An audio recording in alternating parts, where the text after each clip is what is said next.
प्रस्तावांना समर्थन देण्यासाठी जमलेल्या या अथांग जनसमुदायाला संबोधित करण्याची विनंती मी माननीय श्रीयुत अजितदादा पवार यांना करते. आपल्या राज्याचे मुख्यमंत्री माननीय एकनाथराव शिंदे साहेब, उपमुख्यमंत्री माननीय देवेंद्रजी, मनसेचे प्रमुख राजसाहेब ठाकरे, महायुतीचे उपस्थित असणारे मुंबई शहरातील सर्व साईच्या साई उमेदवार, भाजप, राष्ट्रवादी काँग्रेस पार्टी, शिवसेना, मनसे, आरपीआय, सर्व महायुतीच्या मित्रपक्षांचे उपस्थित असणारे सर्व सन्माननीय पदाधिकारी, माझ्या मुंबई शहराच्या कानाकोपऱ्यातून आलेले सगळे बंधू भगिनी, पत्रकार मित्र आणि माझ्या तरुण मित्रांनो, सर्वप्रथम युगपुरुष छत्रपती शिवाजी महाराज, क्रांतीसूर्य महात्मा ज्योतिबा फुले, राजर्षी शाहू महाराज, राज्यघटनेचे शिल्पकार डॉक्टर बाबासाहेब आंबेडकर यांना विनम्र अभिवादन करतो. मित्रांनो, आज लोकसभा निवडणुकीचा हा शेवटचा 5वा टप्पा महाराष्ट्र पार पाडतोय.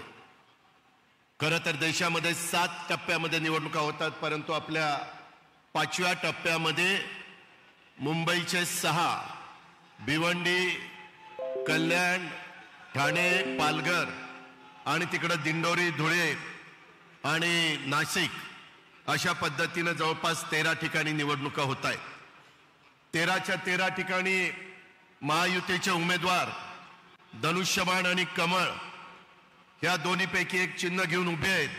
माझी सुरुवातीलाच मुंबईकरांना, तमाम माझ्या बंधू भगिनींना विनंती आहे की आपण उद्याच्या 20 तारखेला ज्यावेळेस मतदानाला जाल त्यावेळेस तुमच्या पुढे जी मशीन असेल तिथं महायुतीच्या उमेदवाराचं नाव असेल आणि त्याच्या पुढं धनुष्यबाण तरी असेल किंवा कमळ तरी असेल, तेवढं समोरचं बटन दाबायचं काम आपण सगळ्यांनी करावं, अशा प्रकारचे मी आपल्याला सगळ्यांना मनापासून विनंती करतो.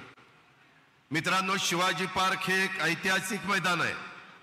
या मैदानाच्या साक्षीनं पंतप्रधान नरेंद्र मोदी यांच्या नेतृत्वात महाराष्ट्र देशाच्या प्रगतीत एक नवं पर्व या ठिकाणी सुरू करतोय. पंतप्रधान नरेंद्र मोदी साहेबांच्या माध्यमातून सर्वसमावेशक असं नेतृत्व आज देशाला मिळालेलं आहे. मागच्या 10 वर्षाच्या काळामध्ये ज्या पद्धतीनं पंतप्रधानांनी देशाला पुढे घेऊन जाण्याचं काम केलं, ते निश्चितपणे ते काम गौरवास्पद अशा प्रकारचं काम आहे. मोदी साहेबांचं कणखर नेतृत्वच पुढच्या काळात देखील तुमच्या माझ्या भारत देशाला प्रगतीच्या शिखरावर घेऊन जाणार आहे. आणि हा निर्धार इथल्या सर्वसामान्य जनतेने केला आहे आणि म्हणूनच त्यांना 3ऱ्यांदा आपल्या देशाचं पंतप्रधान करण्याचा संकल्प आपण सर्वांनी करायचा आहे.